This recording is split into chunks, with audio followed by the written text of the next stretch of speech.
Good morning, everyone. Today we're going to do a Siman Reish Nun Bet seif Aleph. We talk about Meloches, Dim Lo Amutoros V'Asun Latchil Be'erev Shabbos, Kedei Shu Nigmarim B'Shabbos. Means you started before Shabbos, Erev Shabbos, and the Melocha continue on his own and ending in Shabbos himself. It's not like you're doing something, it's on its own, but the Ma'aseh, the Melocha, you do it before Shabbos. So mutar להתחיל במלאכה בערב שבס, סמוך לחשיכו. אף על פי שאין יכול לגמור מבעוד יום, ונגמרת מאלוהו בשבס. And he brings like three, four cases. We're talking about he starts in Erev Shabbos, and it ends towards Shabbos, in Shabbos. The halacha is you're allowed to do it. The halacha, you're allowed to do it. Even though we said the halacha before somebody does a malacha in Erev Shabbos, doesn't see Mishnah Brurah. Over there means he wants to end it before Shabbos. But here, it's no problem. Let it to run. There's no problem. Let it to run to Shabbos. There's no problem. So in a case like that, you're allowed to start a malacha like that. Now, what is the type of malacha? It means כגון לשרות דיו ושמים במים והם נשרים כל השבת. You soak it before Shabbos, and the ink goes into the flax or to the will or whatever it is during Shabbos. ולתת טונים, פירוש אגדות שפשטן, נתנו כדי שתנבנו, או to put it in the oven, like this because you get a color, white color, ולתת צמר לתוך היורה, שאינם על האש, והיא תוכה ביתית. So over here you have a difference by will to put it in the big yoyo, the big pot. Over there it depends. If it's not in Shabbos and it has a teeth, means to say it has certain closed into that, so then you're allowed because it reminds you that don't touch it. But sheim yala esh asur. Why? We're afraid shem yechateh pirush shegalev v'yair hagechaliv b'machta.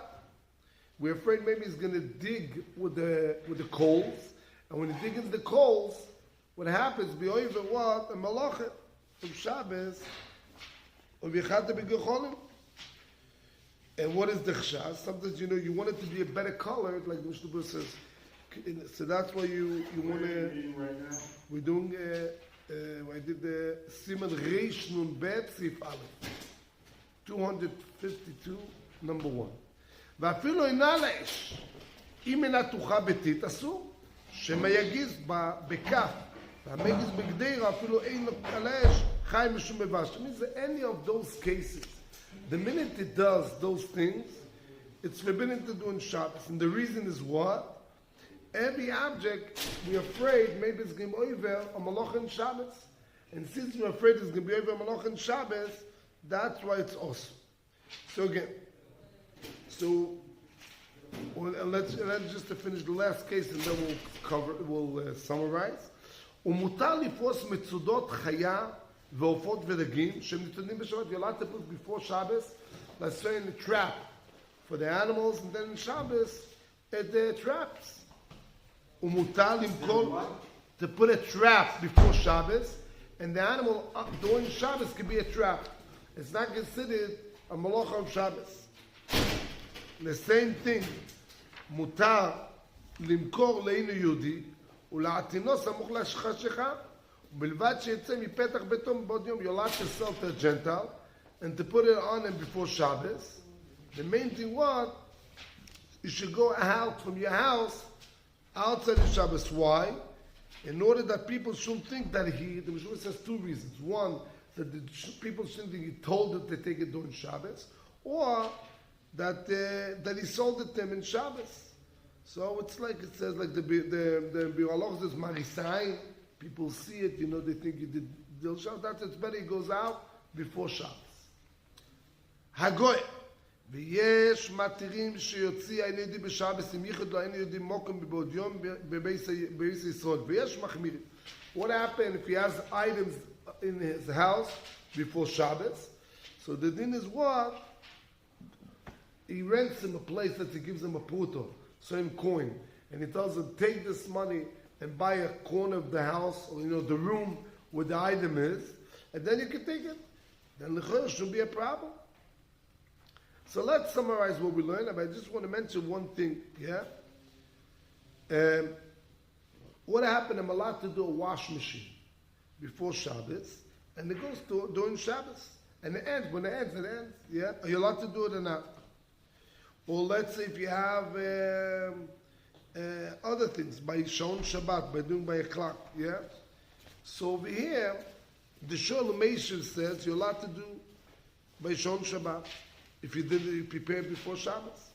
But a lot of poskim, they say it's called Zilzul Shabbos. Let's say you have a clock, and the machine will work during Shabbos, so it'll be open in Shabbos. The washing machine will be open in Shabbos.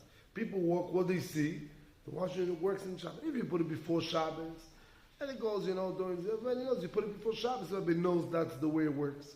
But if it works during Shabbos itself, then people will be Zilzul Shabbos. So it comes out even, because otherwise you can open big companies, big factories, and you just work in Shon Shabbat, works in clock of Shabbos, and then we'll Zilzul on Shabbos. Yeah? The reason the matir, the clock, it's only for lighting or to take down the light, yeah? Yeah? And also because most people already accepted it, yeah?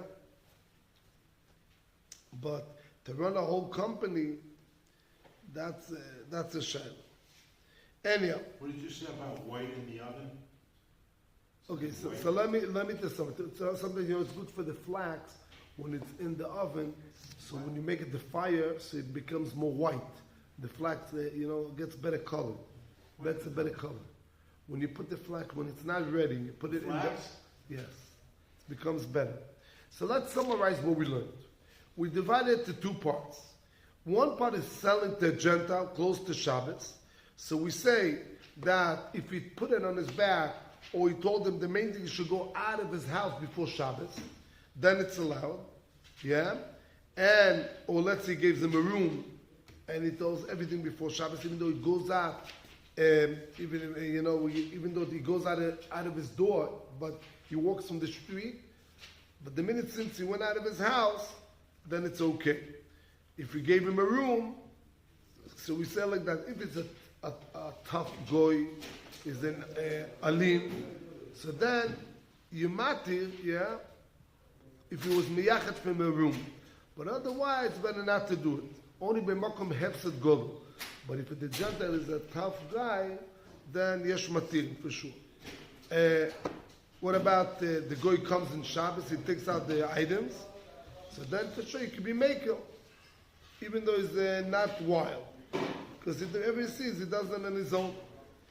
That's the first part. The second part, that was the first part, is what? To start a malacha in Erev Shabbos, and it ends the door Shabbos. So Mi'ikar Adin, you're allowed to do it, even though the malacha ends the door to Shabbos. And that's you're allowed to soak, let's say, ink before Shabbos, and then Shabbos observes the ink, becomes, becomes better. Or to put flax, bags of flax together in an oven, like this becomes, but it has the direct condition. It has to be a way that it's locked, so you don't, otherwise it could be mechate b'gechol, you could touch the fire, and it's a problem. Also putting, a tzemer, wool into the big pot, also you're allowed. But again, it has to be covered, otherwise it's a problem. And when it's forbidden, if you didn't put to close it, then we're afraid maybe it'll be megis, or it'll be, any other malachas, or let's say putting to catch the animals, he puts a mitzudot. What did you say, it'll be megis? Megis. We're afraid there's going to be storage. Yeah, it's a problem because he wants it to be better. Store what? The food? To store, no, we're not talking about the food. We're talking about the wool. Wool, yes. So if it's not close, we're afraid maybe it'll do storage. Yeah. So, but if it's closed, then there's no chash. What about putting a trap to catch the animals? That's also it's allowed. But if he does it in Shabbos, and the time that he put it, the animal came in, then for sure it's chai mishum tzad. That's not even a question. We don't put it before Shabbos, then and in Shabbos they get catch on its own, then it's allowed to be. I want to wish everyone a good day today.